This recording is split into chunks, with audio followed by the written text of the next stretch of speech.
Sir Trump साहब दुगना लगान वसूलेंगे? क्या किया है उन्होंने? कितना असर दिखेगा? दुगना लगान वसूलने की अगर उनकी इच्छा है तो पिक्चर दिखा भी देनी चाहिए डब करके उनको कि फाइनली अंग्रेजों का हुआ क्या था, है ना। पता चल जाएगा वो उनको कि हमारे मतलब एक आमिर खान काफ़ी है निपटाने के लिए और उसके पीछे टीम एनीवे। लेकिन पहले ये समझ लीजिए कि अगर आपको ये पता था कि शाम को कुछ न कुछ होने वाला है और मुझे फ़र्क नहीं पड़ता, अगर आपने ये नहीं देखा कि कल शाम क्या हुआ तो पहले एक बार जल्दी से बता दूँ हुआ क्या। कल फिर से ट्रंप ने भारत पर टैरिफ बढ़ाया है। रूस से हम लगातार जो तेल खरीद रहे हैं उसको लेकर ट्रंप है परेशान। अतिरिक्त 25% टैरिफ लगाने की घोषणा की और अब कुल मिलाकर हमारे ऊपर टैरिफ हो गया है 50%।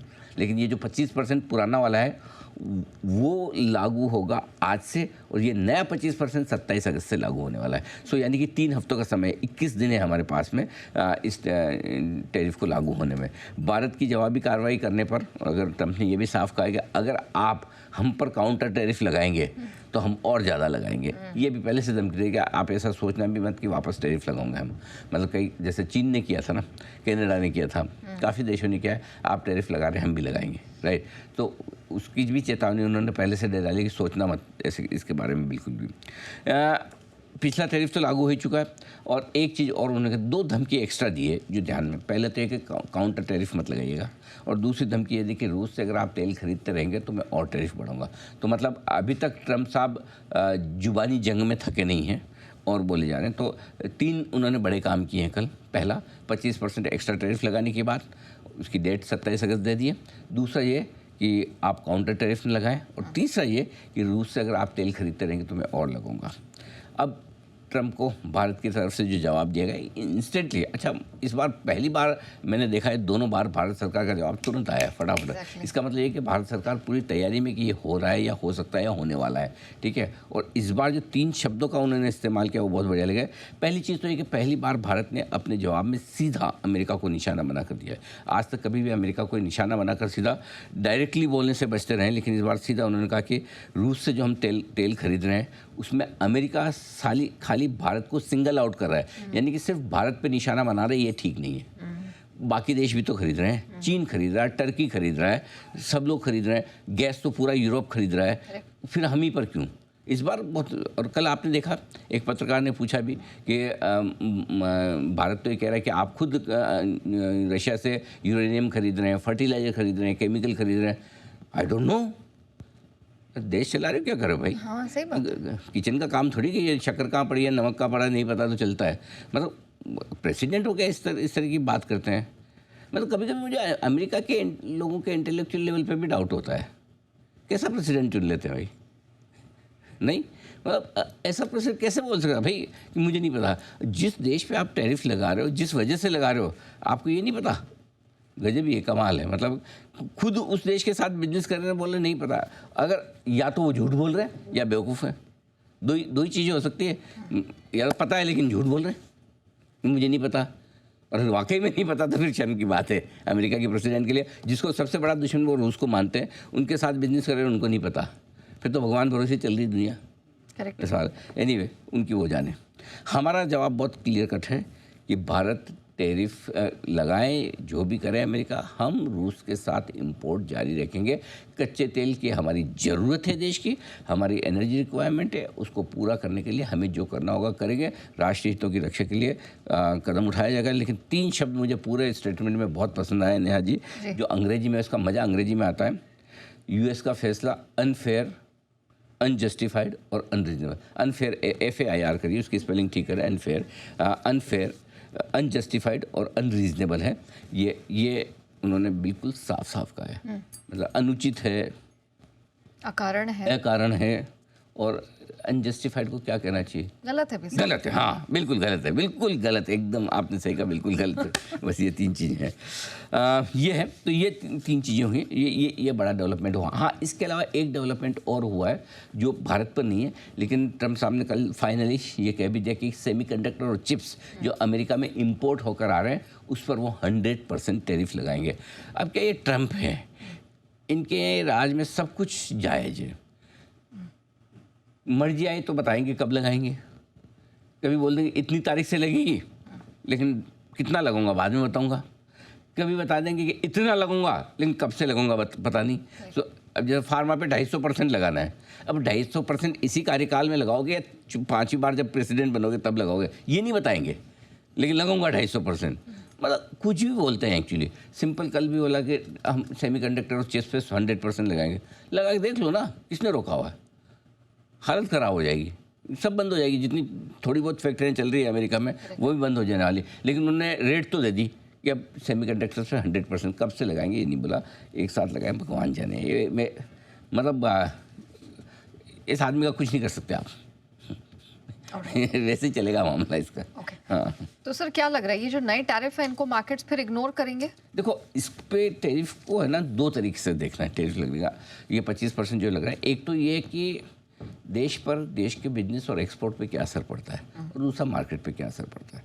तो पहले हम बिजनेस की बात करते हैं, ठीक है? इम्पोर्टेंट दोनों चीज़ है। अब इसको आप ऐसे सोचिए कि जैसा आप एक बिजनेसमैन हैं और आप अमेरिका को एक्सपोर्ट करते हैं, तो आप पर क्या असर पड़ता है। समझिए, मैं अमेरिका को एक्सपोर्ट करके मैं 25%, 20%, 30% या 40% प्रॉफिट बना रहा हूँ, ठीक है? तो ऑन एन एवरेज मान लो 20-25% से ज़्यादा प्रॉफिट कोई बिजनेस बना नहीं पाता in general, right? Short term में कोई बहुत ज़्यादा बना ले, शॉर्ट टर्म में कम बना ले, वो एक अलग बात है, बट लॉन्गर टर्म में आपका 20-25% का प्रॉफिट बनता है, ठीक है? उस हिसाब से अगर आप देखेंगे, एक लिमिट से ज़्यादा अगर आप टैरिफ लगाएंगे तो उसका कोई मतलब ही नहीं है, ठीक है? 25-30% के ऊपर जैसे ही टैरिफ जाता है, आपके एक्सपोर्ट्स अनवायबल हो जाते हैं। एक्सपोर्ट करना संभव नहीं है। वो उसी कंडीशन में संभव हो सकता है जब आप एक्सपोर्ट पे अपना मार्जिन बढ़ाएं और सामने वाला भी तैयार हो। दूसरी चीज़ ये हो सकती है कि जैसे मैं 30% बना रहा हूँ समझो पैसा, और टैरिफ लग गया 25%, तो अब मैं ये बोलूँगा भाई देखो ऐसा है, 10% मैं अपना प्रॉफिट छोड़ता हूँ, 15% आप अपना दाम बढ़ाओ खरीदने का। तो अल्टीमेटली वो आधा अमेरिका को नुकसान, अमेरिका के इम्पोर्टर को, आधा हमको नुकसान। इस तरह की डील होती है। अब 25-30% के ऊपर आप जो भी लगाएंगे ना, उससे कुछ होना नहीं है। ईगो सेटिस्फाई करने वाली बात है कि मैंने, देखो मैं बड़ा पावरफुल आदमी, मैंने ये कर दिया, मैंने वो कर। एक तो ये मैं बहुत प्रॉब्लम है इनकी, हर चीज़ में मैं युद्ध मैंने रुकवा दिया, ये मैंने कर दिया, नोबेल प्राइज़ भी मुझे चाहिए। मतलब शांति का नोबेल प्राइज़ भी पूरी अशांति के साथ लेना चाहते हैं, दादागिरी के साथ, प्रेम से नहीं। नोबेल प्राइज़ कोई दूसरा ले लो यार, अपना बनवा लो, नहीं तो नया। कि भाई लड़ाई झगड़े वाला भी एक होना चाहिए। दुनिया की दादागिरी का एक नोबेल प्राइज़ रख लो, कौन है इस दुनिया का दादा?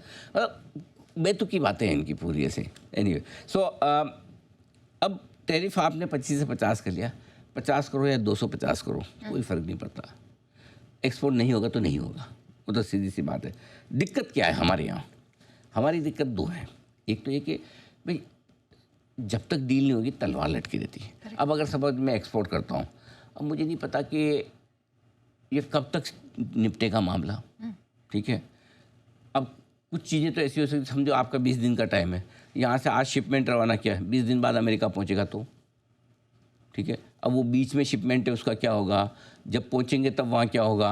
आज क्या टैरिफ है? या तो मतलब 20 दिन छोड़ो, 20 घंटे में चीज़ें बदल रही है। एग्जैक्टली। सो ये अनिश्चितता है ना, बिजनेस को पसंद नहीं आती।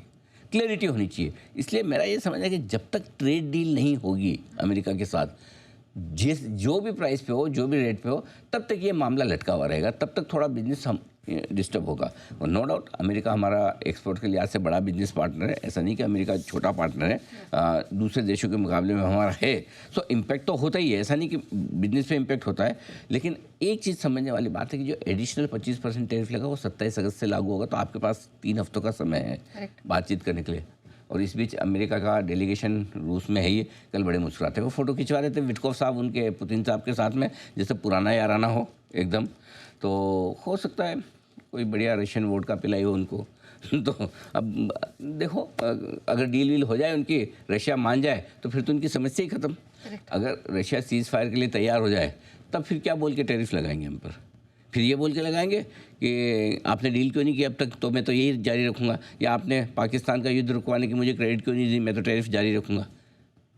देखो, गोल पोस्ट तो कभी भी बदल सकते हैं, डिसीजन कभी भी अपने हिसाब से कर सकते हैं। लेकिन अगर रशिया का सीज़ फायर हो ही जाता है, तब तो आपके टैरिफ लगाने की बात ही ख़त्म हो जाती है। ये सिंपल सी चीज़ है। सो आई थिंक ठीक है, ये तो हो गया आपका एक्सपोर्ट्स के लिहाज से। अब आइए मार्केट के लिहाज से। देखो, कल सुबह अपनी यही बात कर रहे थे, आज शाम को 12 घंटे बचे हैं। तो आपको भी पता था, मुझे भी पता था टैरिफ लगने वाला है। मार्केट को कितना लगने वाला यही नहीं पता था और कब से लगने वाला ये नहीं पता था। तो 25% लगा, 27 से लगा, तो ये सबको पता था कितना कब लग रहा। सिंपल सी चीज़ है, सेंटिमेंट के लिहाज से थोड़ा सा नेगेटिव होता है। एक्चुअली बाजार ने ट्रम्प के इन स्टेटमेंट्स में रिएक्शन देना ही कम कर दिया है। जिस दिन उन्होंने बोला टैरिफ लगाएं, रशिया का ऑयल इंपोर्ट आप नहीं रोकोगे, टैरिफ लगूंगा, तब रिएक्शन नहीं दिया। दूसरा, जिस दिन 15% लगाया एडिशनल, 25 किया, नहीं दिया। तीसरा, कल सुबह बोला कि 24 घंटे में लगूंगा, नहीं दिया। आज लगा दिया चौथी बार, नहीं देंगे। 50 पॉइंट की अगर गिफ्ट निफ्टी 70 नीचे है तो 70 तो हम ऐसे ही गिर जाते हैं। हमें 70, 100, 100, 200 पॉइंट गिरने के लिए ट्रम्प के स्टेटमेंट की जरूरत नहीं है। हम तो एफआईएस के डेटा देख के ही गिर जाते हैं। इतना तो हमारे में भी ताकत है गिरने की। ऐसा थोड़ी गिरने की ताकत नहीं है हमारे में, हम गिर सकते हैं, कभी भी गिर सकते हैं। 150 तो मैं एफआईएस गिरा देते हैं। ट्रम्प में वो दम नहीं है इससे ज़्यादा। तो इफेक्टिवली अगर आपकी 5000 करोड़ की बिकवाली एफआईएस की है तो 5000 पॉइंट की बिकवाली में 75 पॉइंट घटना कौन सी बड़ी बात है। करेक्ट। वैसे ही खुल जाता है। समझो ये स्टेटमेंट नहीं होता तब भी हमें इतना नीचे तो खुला। सो हमने ट्रम्प को कंप्लीटली इग्नोर किया। Trump, please note it, thank you for your attention. यही लिखते हैं ना, लास्ट में वही लिखते हैं ना कैपिटल लेटर में, thank you for your attention, thank you for your attention, we ignored you.